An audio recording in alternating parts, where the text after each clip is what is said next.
Corona एक बार फिर अपना सिर उठाने लगा है। न सिर्फ भारत में बल्कि पूरी दुनिया में कोरोना के मामले बढ़ रहे हैं और ये आंकड़ा हर रोज करीब 6 लाख तक पहुंच गया है। खासकर दिल्ली और मुंबई में कोरोना की तेज रफ्तार परेशानी बढ़ाने वाली है।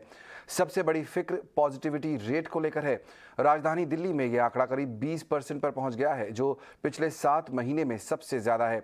1 अगस्त को दिल्ली में पॉजिटिविटी रेट करीब 11% थी, जो 16 अगस्त को 19% से ज्यादा के पार पहुंच गई है।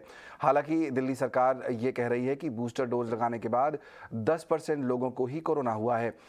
मामले की गंभीरता को देखते हुए दिल्ली में सभी अस्पतालों को अलर्ट मोड पर रहने को कहा गया है।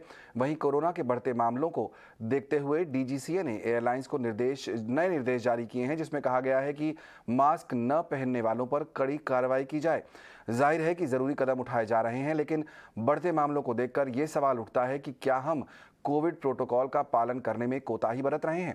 कोरोना के खतरे पर हम एक्सपर्ट से बात भी करेंगे, लेकिन उससे पहले नीति आयोग के मेंबर वीके पॉल को सुनते हैं, जिन्होंने लोगों से प्रिकॉशनरी डोज लेने की अपील की है। पहली बात है कि प्रिकॉशन डोज एक बहुत ही इम्पॉर्टेंट रिक्वायरमेंट है। हमें अपने आप को बचाने के लिए, अपने कोविड-19 के अगेंस्ट शील्ड कवच मजबूत करने के लिए प्रिकॉशन डोज लगना ज़रूरी है। जिसको भी दूसरी डोज लगे हुए 6 महीने हो गए हैं, जिस व्यक्ति को भी 18 साल से ऊपर, उसको प्रिकॉशन डोज बिल्कुल लेनी है और देर नहीं करनी है। बिल्कुल, तो प्रिकॉशनरी डोज लेना ज़रूरी है, यही बताया जा रहा है। लेकिन आखिर गड़बड़ी हो कहाँ रही है? इतना जो कोविड का नंबर बढ़ रहा है, उसके पीछे कारण क्या है और आपको और हमें क्या करना चाहिए? कुछ ऐसे ही सवालों के जवाब देने के लिए मेरे साथ एक खास मेहमान जुड़ रहे हैं, डॉक्टर ईश्वर गिलाडा, जो सेक्रेटरी जनरल हैं ऑर्गेनाइज्ड मेडिसिन एकेडमिक गिल्ड के। डॉक्टर साहब, बहुत बहुत स्वागत आपका ईटी नाउ स्वदेश पर। पहला सवाल जो मन में आता है वो यही कि हमने इतना मुश्किल समय देखा, कोरोना का 2 साल बहुत मुश्किल से बीते। उसके बाद लोगों में वैक्सीनेशन हुआ। अब जब हम धीरे धीरे वापस पटरी पर आ रहे हैं तो हम देख रहे हैं कि कोविड के नंबर फिर से बढ़ने लगे हैं। क्या गलती कर रहे हैं हम लोग? दो चीजें हैं। एक तो हम सिर्फ नंबर देख के घबराए नहीं, नंबर के बाद में आगे क्या होता है ये देखे। आगे अगर ऑक्सीजन की जरूरत नहीं है, बेड की ज्यादा जरूरत नहीं है, आईसीयू वेंटिलेटर की जरूरत नहीं है और हमारे मौतों का दर काफी कम है, जो अभी 0.1% है। भारत में अभी तक जो क्यूमुलेटिव है ने 2-2.5 साल के अंदर जो डेथ रेट था कोविड का, वो 1.3%, 1.2% था। अभी ये घट के 0.1% हो गया है। इसका मतलब ये है कि कोविड अभी फ्लू के जैसा बिहेव कर रहा है। अगर फ्लू से हम डरते नहीं है तो कोविड से डरने की जरूरत नहीं है। दूसरी बात, जो आंकड़े थोड़े बहुत ऊपर नीचे हो रहे हैं, हम अपने आप को दूसरे देशों के मुकाबले में भी देखें। भारत ने बहुत अच्छा काम किया है और आज की स्थिति भी काफी अच्छी है। जापान की लोक संख्या भारत से 1/11 है, 10% से भी कम है और जापान हमारे यहाँ से 15 गुना ज्यादा केसेस दे रहा है। उनके हफ्ते के केसेस जो है 14 लाख हफ्ते में आ रहे हैं, हर दिन 2 लाख आ रहे हैं। भारत में 8,000-9,000 के आगे केसेस नहीं है। दूसरी बात यह है कि हमारा सब इकोनॉमी ओपन अप है, हमारा रोजमर्रा की जिंदगी ओपन अप है, सोशलाइजेशन चालू हो गया है, conferences, meeting, work from home खत्म हो गया है, कॉन्फ्रेंसेस चालू हो गई है। तो ऐसे हालात में थोड़ा बहुत नंबर आगे जाएगा। हमें एहतियातियां बरतनी है 2 चीज में।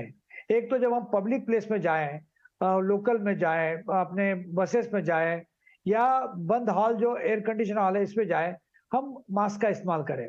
और दूसरी चीज, जो वैक्सीन है, हमने बहुत महीनों से सरकार को गुजारिश की थी कि जो 2 डोज के बीच में गैप है, जो 9 महीने था उसको 6 महीने करें, जो भारत सरकार ने मान लिया है और पिछले 1 महीने से वो गैप कम कर दिया है। दूसरा, हमने ये दरख्वास्त की थी कि जो प्रिकॉशन डोज 60 साल के उम्र के कम है उनको पहले चार्ज लगाते थे, अब उनको फ्री में कर दिया है। ये बात अगर थोड़ी पहले होती तो शायद प्रिकॉशन डोज ज्यादा लगता। तो लोगों को यह लग रहा है कि हवा में है, कोविड खत्म हो गया है, हमें छुएगा नहीं, तो ये गलत धारणा है। कोविड खत्म नहीं हुआ है, कोविड हमारे साथ चलेगा और ये कई साल चलेगा। डॉक्टर तो साहब, एक बड़ा सवाल जो आता है अभी दिमाग में वो ये कि हमारे आंकड़े कम हैं, जैसा आपने बताया, बिल्कुल सही बात है। जापान जैसे देशों में आंकड़े बहुत ज़्यादा बढ़ रहे हैं, लेकिन एक बड़ी वजह उसके पीछे ये भी होती है कि टेस्टिंग कितनी हो रही है। क्योंकि बड़े शहर हों या छोटे शहर, हमारे यहाँ जो पहले कोविड के समय में ज़्यादा टेस्टिंग हुआ करती थी, वो अब लोग टेस्ट करवा ही नहीं रहे हैं। जैसा कि आपने कहा, कई लोग ये मान के चल रहे हैं कि कोविड बहुत ज़्यादा डरा नहीं रहा है, बहुत डरावना नहीं है, अगर मुझे सिम्टम दिख भी रहे तो शायद मैं टेस्ट न करवाऊं। ये कितना सुरक्षित है? टेस्टिंग एक बहुत इंपॉर्टेंट चीज है, लेकिन क्या हो गया कि पिछले 6-8 महीनों के अंदर ओमिक्रॉन का जो बिहेवियर हमारे साथ है, ये वेरिएंट ऑफ सपोर्ट है, वेरिएंट ऑफ कंसर्न नहीं है। ये सबको छू कर गया, इन्फेक्शन लगा कर गया, तो लोगों में ये हो गया कि अभी थोड़ा बहुत बुखार आ गया, खांसी आ गई, तो एक आध कोई टेस्ट करता है, कोई बाकी लोग टेस्ट करते नहीं है। दूसरी चीज ये है कि कई लोग घरों में टेस्ट कर रहे हैं और किसी को रिपोर्ट नहीं कर रहे हैं। तीसरी चीज ये है कि जो उसका जो सीरियसनेस था अस्पतालों में, हॉस्पिटल में, डॉक्टर के पास, वो भी अभी खत्म हो गया। कि पहले हम लोग डरते थे कि एक आध केस अगर कोई आ गया कोविड का तो हमारे स्टाफ को हम चौंकाना कर देते थे। अभी आजकल रोजाना एक आध दो केस आते हैं, हम लोग कुछ उसके साथ ऐसा बर्ताव नहीं करते कि हमको कोविड हो जाएगा। तो ये फर्क पड़ा है। लेकिन अगर आप उसका एंड रिजल्ट देखें, जो हम जिसको ट्रेजेक्टरी कहते हैं, तो डेथ रेट कम होने की वजह से क्या होता है कि अगर टारगेटेड टेस्टिंग होता है, बहुत बीमार है वो जाके टेस्ट करेगा, मरने की हालत में वो जाके टेस्ट करेगा, जो एडमिट है वो टेस्ट होगा, तो आपका जो परसेंटेज ज्यादा दिखेगा। ये टारगेटेड टेस्ट है, परसेंटेज इतना ज्यादा इन्फेक्शन नहीं है। तो हमारे जो मतभेद होते हैं कि परसेंटेज 10% हो गया, 20% हो गया और टेस्टिंग बढ़ा दो, यस बढ़ा सकते हैं, किसके खर्चे से?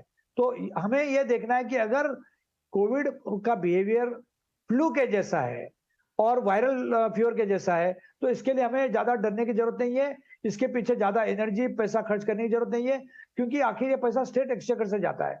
और जो वर्टिकल स्ट्रक्चर बने हुए हैं, जंबो सेंटर बने हुए हैं, उसको डिसमेंटल कर दिया जाए, कोविड को इंटीग्रेट कर दिया जाए जनरल हेल्थ सिस्टम से। तो जो हेल्थ केयर कर रहे हैं वही कोविड केयर करे, वही फ्लू केयर करे, तो आसानी से काम हैंडल होगा और उसका खर्चा बढ़ जाएगा, कम हो जाएगा। आपको लगता है कि जो दिल्ली के मुख्यमंत्री कह रहे हैं कि जिन लोगों ने प्रिकॉशनरी डोज लगाया है उनको फायदा हो रहा है और 10% जो है नंबर दिखाई दे रहा है ग्रोथ का कोविड के यहाँ पर केसेस में, और इसलिए ये शायद बहुत चिंता की बात नहीं है, वो थ्योरी ठीक है? आपको लगता है वो ठीक है प्रिकॉशनरी डोज जिसने लगाया? क्योंकि आप ये सोच के चलिए कि अगर आपको नेचुरल इन्फेक्शन हो या कोविड का वैक्सीन लिया हो, इसकी इम्यूनिटी लाइफ टाइम नहीं है, इसकी इम्यूनिटी साल 2 साल भी नहीं है, हो सकता है 6-8 महीने है। अच्छी बात यह है कि हमारे देश का जो वैक्सीन है, खास करके कोविशील्ड, जो 90% लोगों में यूज हुआ है, इसकी एफिकेसी बाहर के देशों के mRNA वैक्सीन से, फाइजर के और मॉडर्ना के वैक्सीन से अच्छी है। उनका वैक्सीन एफिकेसी 4 से 6 महीना है। इसीलिए कई देशों में इंक्लूडिंग जापान, यहाँ 5वां डोज लग रहा है, 4था डोज लग रहा है। हमारे यहाँ भी अभी तक लोगों ने 3रा डोज भी नहीं लगाया है, क्योंकि हमारे यहाँ की जो वैक्सीन की एफिकेसी है 8-9 महीने से ज्यादा है। दूसरी चीज, अगर आपको नेचुरल इन्फेक्शन हुआ है 8-10 महीने, 1 साल, 1.5 साल उसकी इम्यूनिटी चलती है, तो आपको अगर हर साल में डोज लगाना पड़े, अभी तो वो बात आई नहीं है, लेकिन 3रा डोज को अगर आपको 1 साल हो गया, गैप हो गया है, आप 3रा डोज लगा ले, ताकि आप खुद के लिए नहीं, अपने परिवार वालों के लिए भी सुरक्षित होंगे। क्योंकि जो बीमार कौन हो रहे हैं? जो 60 के ऊपर के लोग हैं, कोमॉर्बिडिटी के लोग हैं, सीवियर कोमॉर्बिडिटी के लोग हैं, और वही मर रहे हैं। तो ये हमारे माँ बाप है, भाई बहन है, रिश्तेदार है, इनको हम प्रोटेक्ट करने के लिए भी खुद का 3rd डोज लगा ले, ताकि हमें इन्फेक्शन नहीं आए। इन्फेक्शन आने से नहीं आने से ज्यादा फर्क नहीं पड़ेगा, लेकिन हमारे इन्फेक्शन आने से हमारे परिवार के लोग को इन्फेक्शन होगा। दूसरा, बच्चों में जो 12 साल के कम के ऊपर के बच्चे हैं, उनको वैक्सीन मिला नहीं है, तो उनको भी आप प्रोटेक्ट करने के लिए खुद को प्रोटेक्ट करना जरूरी है। मैं डॉक्टर साहब आखिर में यही आपसे जानना चाह रहा था। आपने 1-2 पॉइंट्स गिनाए हैं, लेकिन अगर आप हमारे दर्शकों की सुविधा के लिए एक बार एक जनरल टू डू लिस्ट बताएं कि हमें इस समय कोविड से डरने की जरूरत नहीं है। आपने बिल्कुल कहा एक फ्लू की तरह बिहेव वो कर रहा है, लेकिन अब मैं दफ्तर भी जा रहा हूं, मैं सिनेमा हॉल भी जा रहा हूं, मैं शॉपिंग मॉल भी जा रहा हूं और इसलिए भीड़ भाड़ के इलाके में जाता हूं, मैं ट्रैवल करने लगा हूं। अब मुझे किस तरह की एहतियात बरतनी चाहिए? मुझे एक वैक्सीन का प्रिकॉशनरी डोज लगाना चाहिए अगर मैं एलिजिबल हूं, ये तो हम सबने माना है और ये बिल्कुल सही बात भी है, लेकिन एहतियात अब मुझे क्या बरतनी चाहिए? 2-3 बड़ी बातें जो हमें ध्यान में रखनी चाहिए, जिससे हमें न तो सिर्फ कोरोना से लड़ने में आसानी होगी, बल्कि जो इसका प्रसार हो रहा है, जो ये फैल रहा है, उसे भी हम कंट्रोल कर पाएंगे। पहली बात तो लोग ये ध्यान में रख लें कि कोविड समाप्त नहीं हुआ है, कोविड हमारे साथ आज भी मौजूद है और हो सकता है अगले कुछ साल मौजूद रहेगा। दूसरी चीज, अगर आप मास्क लगाते हैं पब्लिक बिहेवियर में, मॉल में, थिएटर में, ट्रांसपोर्ट में, तो ये आप खाली कोविड से नहीं, दूसरे वायरल फीवर से और H1N1 जो फिलहाल चल रहा है, स्वाइन फ्लू, इससे भी बचते हैं। तो आपको मास्क का प्रोटेक्शन, जैसे हमने HIV में देखा, कंडोम का प्रोटेक्शन सिर्फ HIV के लिए नहीं था, कई 19 बीमारियों के लिए था जो जिससे लोग बच गए। उसी ढंग से मास्क का प्रोटेक्शन आपको कई रिस्पिरेटरी इन्फेक्शन से, including tuberculosis, swine flu, H1N1, common flu या अपना वायरल फीवर जो अभी चल रहा है, और इसी का पिक्चर अभी हमें देखने को मिल रहा है कि कोई कोविड से बीमार है, कोई वायरल फीवर से बीमार है या कोई H1N1 से बीमार है।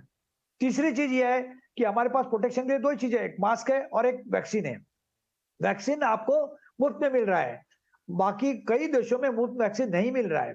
हमारे लोगों को ये समझ में आना चाहिए कि हमारे देश ने 210 करोड़ वैक्सीनेशन किया है, एक अच्छी मिसाल की है, लेकिन तीसरा डोज लेने वाले खाली लोग 10 करोड़ भी लोग नहीं है।